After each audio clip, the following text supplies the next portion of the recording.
Hello friends, कैसे हैं आप सब। तो डियर ईवीएस के लिए जो है ना क्लास 3 से लेकर क्लास 6 तक का चैप्टर को डिस्कस करेंगे। अगर हम लोग क्लास 3 से लेकर क्लास 6 तक का चैप्टर को डिस्कस कर लेते हैं ना तो पेडालॉजी से लेकर आपका जो भी ईवीएस है वो सारा कंप्लीट हो जाएगा और हमें जो है यहाँ पे कोई और चीज़ बाहर से पढ़ने की ज़रूरत नहीं है, ठीक है ना। तो चलिए एनसीईआरटी का बुक को हम लोग क्लास 3 से 6 तक को डिस्कस करेंगे।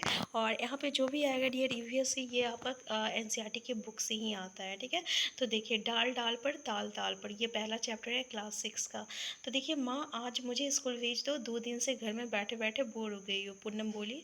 तो माँ जवाब देती है कि अभी तो बुखार है, बाहर जाकर चारपाई पर लेट जाओ।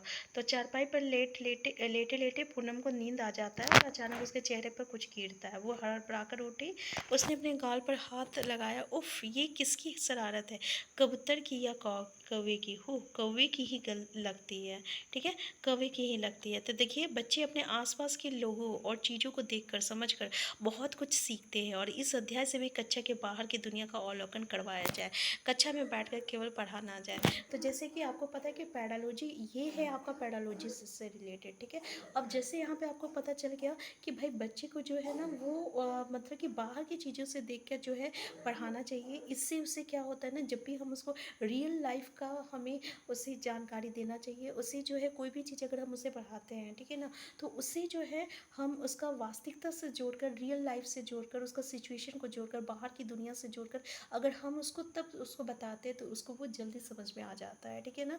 तो कक्षा में बैठकर से पढ़ाने से नहीं होगा, हमें क्या करना चाहिए, बाहर की दुनिया का अवलोकन करना चाहिए। ये आपका पेडालॉजी का टर्म्स है, ठीक है। तो देखिए, पूनम ने पेड़ पर कई जानवर देखे। तुम्हें चित्र में पेड़ पर कौन कौन से जानवर दिखाई दे रहे हैं, उनके नाम लिखो। जमीन के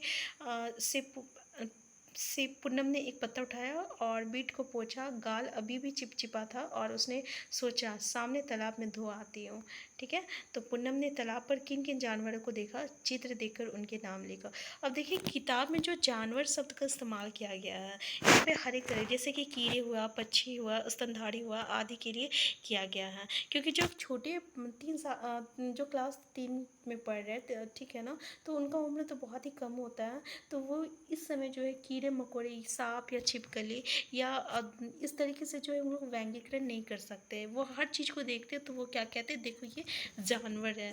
तो आप भी पता करें कि बच्चे जानवर शब्द से क्या समझते हैं। बच्चों को विभिन्न जानवरों की ओर जानकारी इकट्ठा करने के लिए प्रेरित करें, ठीक है। यानी जिससे भी देखेगा वो क्या करेगा, भाई ये तो जानवर है, ठीक है। वो उस समय जो है व्यंग्यकरण नहीं कर सकता है कि कौन चीज़ क्या है। तो तालाब पे दिखे जानवरों का अभिनय जो है करके दिखाओ, कौन सा जानवर क्या हरकत करता है। जैसे कि यहाँ पे जो है क्वेश्चन यहाँ से आता है, जैसे कि कुछ जो है वो उड़ते हैं, कुछ जानवर ऐसे होते हैं जो रेंगते हैं, कुछ जानवर ऐसे होते हैं जो चलते हैं, कुछ ऐसे होते हैं जो कि फुदकते हैं, कुछ ऐसा होता है जिसका पंख होता है, कुछ ऐसे होते हैं जिसका पैर होता है, कुछ ऐसे होते हैं जिसका पूँछ होता है, ठीक है। तो इस तरीके से जो हम लोग यहाँ पे जानवरों का व्यंग्यकरण कर सकते हैं।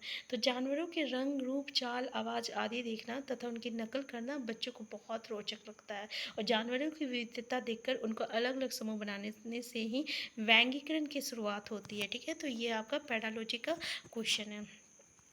अब यहाँ पे आप देख सकते हैं, नीचे दिए गए चित्र को देखो, इनमें से जानवर तुम्हें घर में नहीं रहते, उनके रंग भरो, ठीक है। यानी अब यहाँ से हमें पता चल गया कि कौन से जानवर घर में रहते हैं, कौन सा जानवर घर में नहीं रहते हैं, ठीक है ना।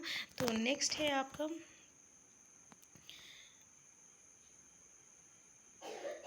पहले एक 6 का आधार, पंचतंत्र की कहानी। खरगोश और कछुआ है। कहानी सुनकर बच्चों को पंचतंत्र की और कहानी पढ़ने के लिए और के लिए भी प्रेरित करें।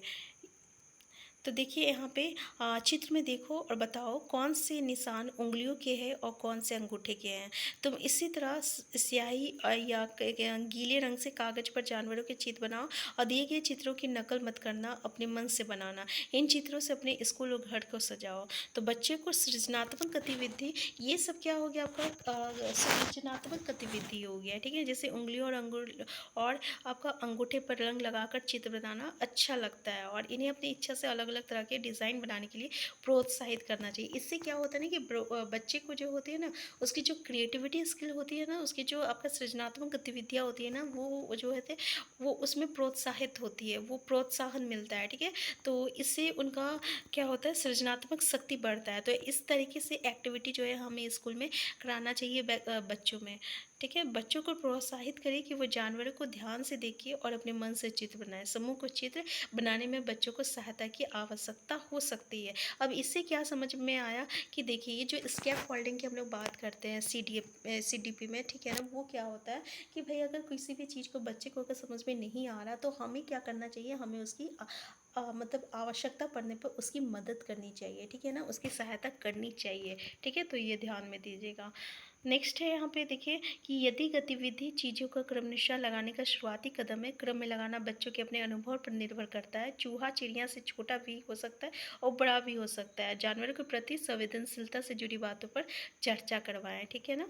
तो यहाँ पे आप तुम भी किसी जानवर के चित्र से एक जिगसॉग बनाओ, चित्र को गत्ते पर चिपकाओ और गत्ते को जानवर के आकार में काटो। अब इस गत्ते को आड़े तिरछे टुकड़ों में काटो, टुकड़े अलग अलग करके अपने दोस्तों से जोड़कर देखने को कहो, उनसे जानवर का नाम भी पूछो। तो देखिए ये सब जितने भी चीज़ें हैं, अगर ये सब हम लोग करवाते हैं छोटे बच्चों को, तो इससे उसकी मतलब सृजनात्मक ता जो रहता है वो बढ़ता है, यानी क्रिएटिव स्किल जो रहता है बढ़ता है बच्चे में। मतलब कि सोचने की जो शक्ति होती है ना, अलग अलग काम को करने की जो शक्ति होती है वो बढ़ता है। तो इस तरीके से बच्चे में जो है हमें इस चीज़ को क्या है, बढ़ावा देना चाहिए। तो जिगसॉ ऐसा बनाया जाए कि उसमें कुछ चुनौती हो। देखिए उसमें चुनौती होनी चाहिए, सीधे सीधे टुकड़े ना हो जिसे आसानी से जोड़े जा सके। बच्चे को इस तरह की गतिविधि कराने के हमें मौके देने चाहिए। देखिए यहाँ पे मौके देने चाहिए मतलब क्या है कि आपका क्वेश्चन आता है कि बच्चे को जो है अपॉर्चुनिटीज़ देनी चाहिए, मौके देना चाहिए, ताकि वो मतलब कि ज़्यादा से ज़्यादा मौका देना चाहिए ताकि वो जो है अपनी बातों को रख सके और अपने आप को वो मतलब कि अपने कामों को वो कर सके। ठीक है, तो ये आपको ऑप्शन में दे सकता है कि 3-4 स्टेटमेंट दिया रहेगा, उसमें एक स्टेटमेंट ये दिया हुआ रहेगा कि आप बच्चे को मौके देना चाहिए। तो ऑब्वियसली बच्चे को जो है हमें ज़्यादा से ज़्यादा मौके देना चाहिए, ठीक है ना, उसे मतलब उसे बोलने के लिए, उसे अपनी बातों को रखने के लिए। तो ये जो है ये आपका पैडालॉजी क्वेश्चन है। तो देखिए पैडालॉजी में ऐसे ही चीज़ों से जो है हमें देखना है कि पैडालॉजी में किस तरीके के क्वेश्चन जो है पूछे जा सकते हैं, ठीक है ना। तो हम आज का क्लास यहीं तक रखते हैं, क्योंकि यहाँ पे हम लोग जो है नेक्स्ट क्लास में हम लोग एटलीस्ट 2 या 3 चैप्टर को जो है डिस्कस करेंगे। तो आज ये फर्स्ट क्लास है, और फिर इसके साथ बाद जो है हम जितने भी इंपॉर्टेंट पॉइंट रहेगा आपका EVS का, जहाँ से क्वेश्चन पूछे जाते हैं, उसको भी डिस्कस करेंगे। तो सबसे पहले तो हम ये रखे हैं कि क्लास 3 से लेके क्लास 6 तक का जो आपका NCERT की बुक है उसको कंप्लीट करना है, ठीक है। तो हम फिर मिलते हैं क्लास में नए हैं। सबसे पहले चैनल को सब्सक्राइब कर लीजिएगा, वीडियो हेल्पफुल होगा तो प्लीज़ लाइक शेयर करना मत भूलिएगा, ठीक है। Thank you.